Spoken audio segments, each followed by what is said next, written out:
তাহলে নামাজ রোজা হজ যাকাত কলেমা কালাম পৃথিবীর কোনো ইবাদতের তোমার কোনো প্রয়োজন হবে না। কিন্তু কেন হইছে ইবাদত করার দরকার? 7 বছর বয়স হইল, একটা ধাক্কা তোমারে দিল। 9 বছর বয়স হইল, কামে একটা ধাক্কা দিল। আর এই কামের ধাক্কায় কোনো না কোনো সময়, কোনো না কোনো দিন তোমার একটা ভুল হয়ে গেছে। আর এই ভুলের জন্যে তোমার ইবাদত করতে হয়, মাওলার কাছে প্রার্থনা করতে হয়, গুরু ধরতে হয়, নামাজ রোজা হজ যাকাত কলেমা কালাম। গুরুর কাছেই আছে সন্ধি, পালসিনি এক পর্যাবন্তি। দিয়া শুন কি মিষ্টি বুলবুলে তোরা, দিয়া শুন কি মিষ্টি বুলবুলে অতি নীরবে। দমের পাখি ধরগা দমের কলে তোরা, দমের পাখি ধরা দমে কলে অতি নীরবে। দমের পাখি ধর দমের কলে, হায় হায় দমের পাখি ধরা দমের কলে অতি নীরবে। দমের পাখি ধরা দমের কলে, হায় দমের পাখি ধরা দমের কলে অতি নীরবে। দমের পাখি ধরা মাওলা করিয়া পরিপাটি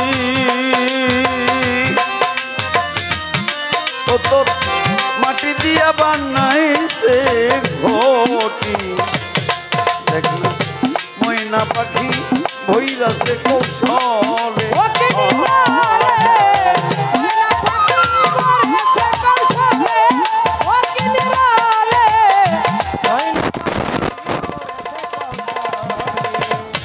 ওরে তাতে 21,600 বার 24 ঘন্টায় বিরাম নাই তার।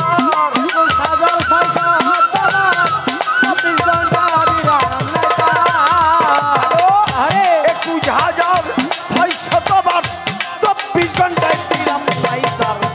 সোমার নাই তার ভিতর বাহির তলের পাখি, সোমার নাই তার ভিতর বাহির তলে অতি নীরবে।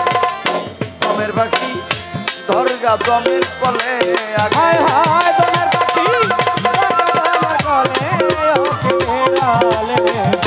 দমের পাখি ধরা দমের কলে, দমের পাখি ধরা দমের কলে অতি নীরবে। দমের পাখি ধরা দমের কলে। ভক্ত আগে বন্ধ করো নয় জানেলা,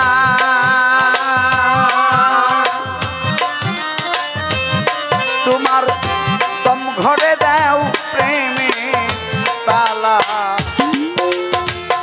ভক্তি করো গুরুর চরণ তলে, হায় রে ভক্তি করো গুরুর চরণ ধরে, হায় রে ভক্তি করো গুরুর চরণ ধরে। ওরে তোমার কাম করত 6 রিপুবাদী, এই 6 যন্ত্র দেহের বাদী।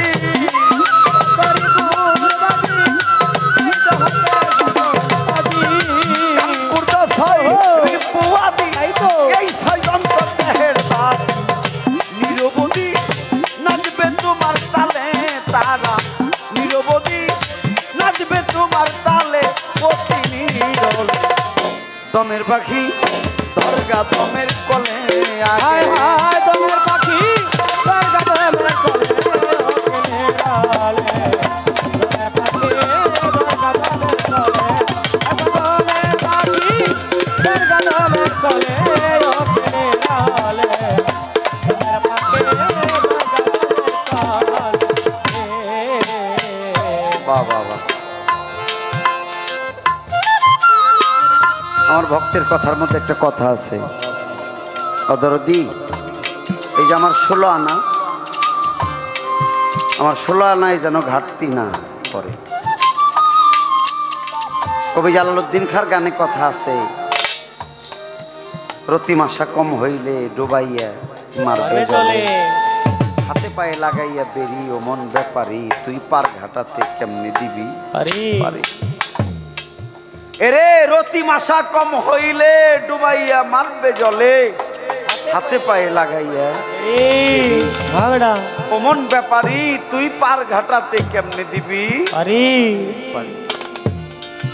তাহলে বোঝা গেল এ রতি মাসা কমতি করা যাবে না, এ 16 আনায় ঘাটতি করা যাবে না। আনা না করে আমার আল্লাহ ইহা হিসাব করে নেবে।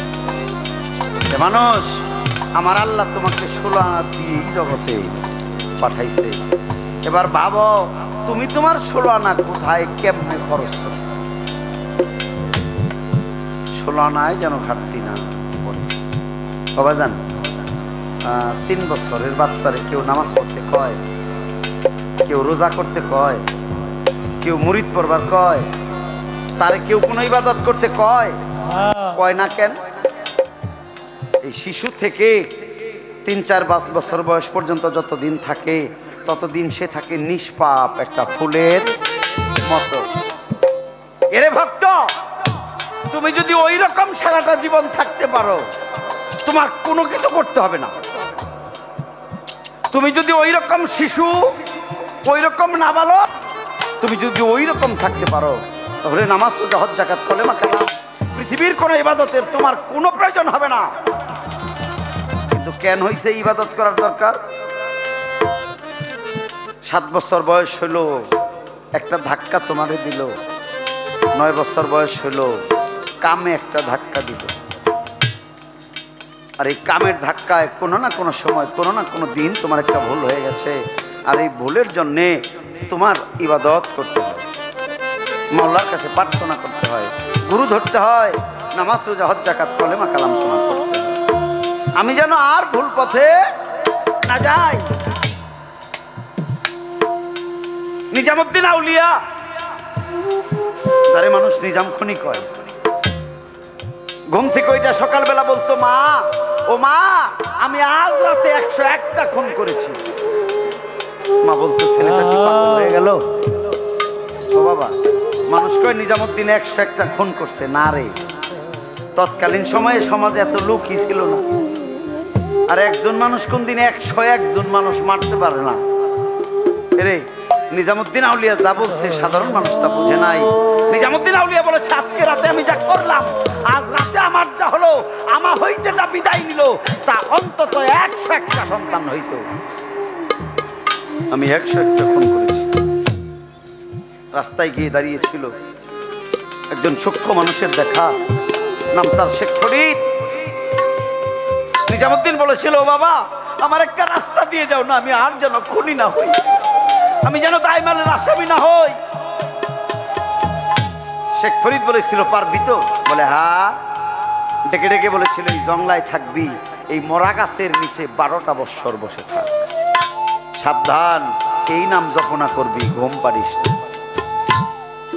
নিজামুদ্দিন গাছের নিচে বসে যায়, শেখ ফরিদ চলে যায়, ডাক দিয়ে বলেছিল, আমি কি কোনোদিন মুক্ত হব না? শেখ ফরিদ পিছন দিকে ঘুরে বলেছিল, পাবে, যেদিন ওই মরা গাছে ফল পড়বে। 1 যুগ 12 বছর নিজামুদ্দিন ঘুমায় না, গাছের নিচে বসে বসে দয়াল নাম জপনা করে। ও বাবা, যেই মানুষটা ঘুমায় না, যেই মানুষটা বাড়ি যায় না, যেই মানুষটা স্ত্রীর কাছে ঘুমায় না, যেই মানুষটা কোনো কিছু কিনে না, বিক্রি করে না, সেই মানুষটার মিথ্যে বলার প্রয়োজন হয় না। আমার নিজামুদ্দিন 12 বছর পরে দেখে মৃত গাছ তাজা হয়েছে, এ গাছে ফুল ধরেছে, ভক্তি দিয়ে পরে বলে, ও দয়াল কোথায় আছিস, কেমন আছিস? আরে আজ মরা গাছে ফুল ধরেছে, যদি তোকে না দেখি তাহলে আমার উপায়টা কি? ভক্তি দিয়ে মাথা উঠিয়ে দেখেছিল শেখ ফরিদ তার সামনে। নিজামুদ্দিন বলেছিল, আমার পাপের কি মাপ হয় নাই? শেখ ফরিদ বলেছিল, হ্যাঁ, তুমি 12 বছর খুন করো নাই, যে পানির অপর নাম জীবন, সে পানি তুমি ধ্বংস করো নাই। রে, তোমার 16 আনায় থেকে 1 আনাও কম পড়বে না, তুমি সাধনা করো, তুমি গুরু নামে বসে পড়ো, তুমি কি করো না, গুরুর হুকুম ছাড়া 1 রতি পানিও খরচ করিও। মুরিদ পড়ার নিয়ম হলো 9 বছর বয়স, 7 থেকে 9 বছরের মধ্যে ছেলে এবং মেয়ে উভয়কেই মুরিদ হইতে হবে, গুরু বাক্য নিয়ে চলতে হবে, গুরুর হুকুমে তুমি খরচ করবে, না হলে খরচ করবে না। যেদিন তুমি ঘাটে যাবে সেদিনই একজন জন্ম দেবে। প্রথম কথা। দ্বিতীয় কথা হইল আমার আসা যাওয়া বন্ধ করে দাও। তোমার আসা যাওয়া সেই দিন বন্ধ হবে যেদিন তুমি ঝরা বন্ধ করবে। তুমি যাবেও না, তুমি আসবেও না, তোমার আসা যাওয়া বন্ধ হয়ে যাবে। তুমিই থেকে যাবে, তোমা হইতে আর কেউ আসিবে না। তুমি যাওয়া বন্ধ করো, তাই তো আসা বন্ধ হবে রে। একটু ইশারা দিয়ে বলতেছি, বোঝা যায় না? তুমি যাওয়া বন্ধ করো, তাই আসাও বন্ধ হয়ে যাবে। আরে যে যায় সেই আসে, আরে বুঝলে না? সাই যায় আর সে আসে, আসলে সে যায় আর সাই আসে। তুমি যাও আর তুমি আসো, কেবল রং বদলাই আসো তো, রূপ বদলাই আসো। তাই কুলে নি আমার মা, আবার কুলে নি আমার বাবা। আরে তুমি যে কাকে কি বলো তা কি তুমি জানো? তুমি নিজেকে খেয়াল করো, তোমার যাওয়া আসা বন্ধ হবে, 16 আনায় ঘাটতি হবে না। অল্প কথায় শেষ করতেছি বাবা। এবার হলো গুরুর রঙে রঞ্জিত হবে। আল্লাহ বললো তুমি আমার রঙে রঞ্জিত হয়ে যাও। তুমি কাল বেসলি মিলিয়ে দাও আল্লাহর সাথে, তোমার রংটা মিলিয়ে দাও মাওলার সাথে, তোমার ইয়াদ করে দাও, রে রয়াদ হয়ে যাও। ওই যে তুমি বললে না, আমি যদি তোমার হয়ে যাই আবার দক্ষিণা কিসের? তুমি সত্যি যদি আমার হয়ে যাও, তোমার কোনো দক্ষিণা লাগবে না। প্রকৃতপক্ষে কোনো ভক্ত যখন গুরুর ভক্ত হয়ে যায়, তখন আর ভক্ত কাঁদে না, ওই গুরুই কাঁদে ওই ভক্তের জন্য। কেউ যদি প্রকৃতপক্ষে ভক্ত হয়ে যায়, তখন ওই ভক্ত কাঁদে না রে, ওই গুরুই কাঁদে। আমার নশের পাগল মহিম পাগলার ভক্ত।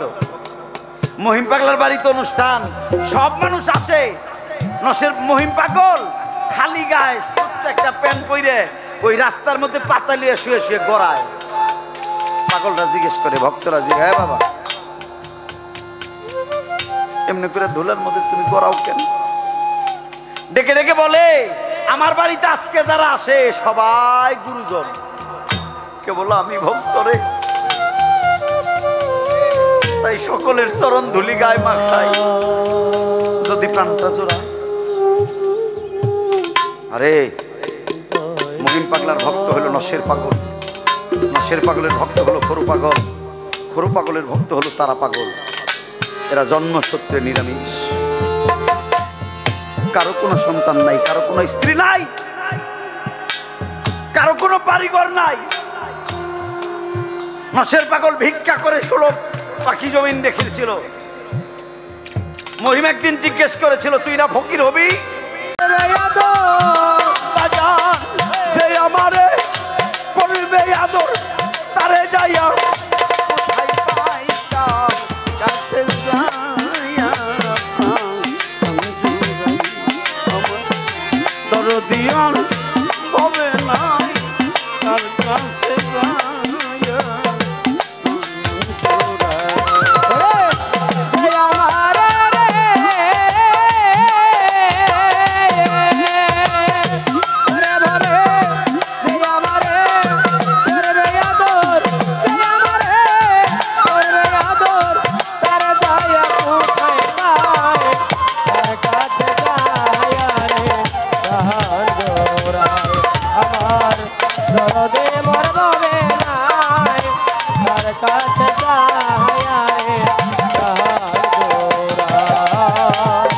ভাই বন্ধু আত্মীয় স্বজন আমার সবাই আদর করে, ভাই তার মতো নাই দরদি।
রব শানব দরদিরে ঘটবে কত দিনে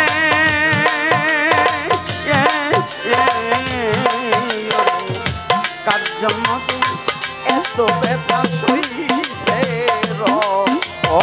মানে এত ব্যথা সইছে মানে সইছে এত ব্যথা সইছে মানে সইছে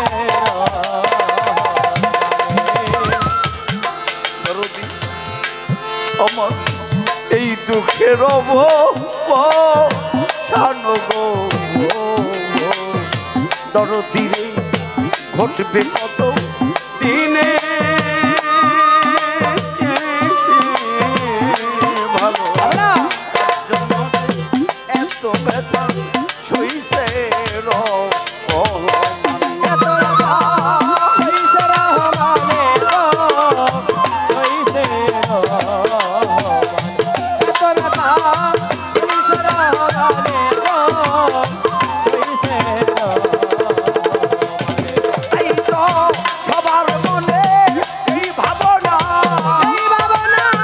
আমার মনে এই তো সবার মনে এই ভাবনা কোন দিন যেন মইরা যাই তার কাছে যাইয়া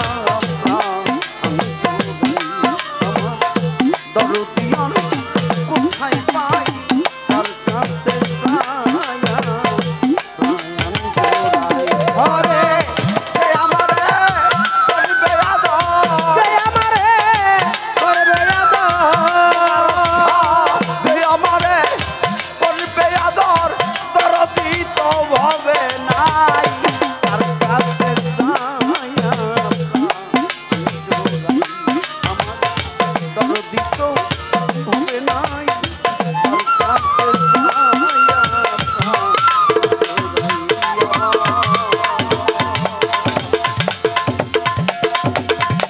আমার দরদি তো ভাবে নাই আমি কার কাছে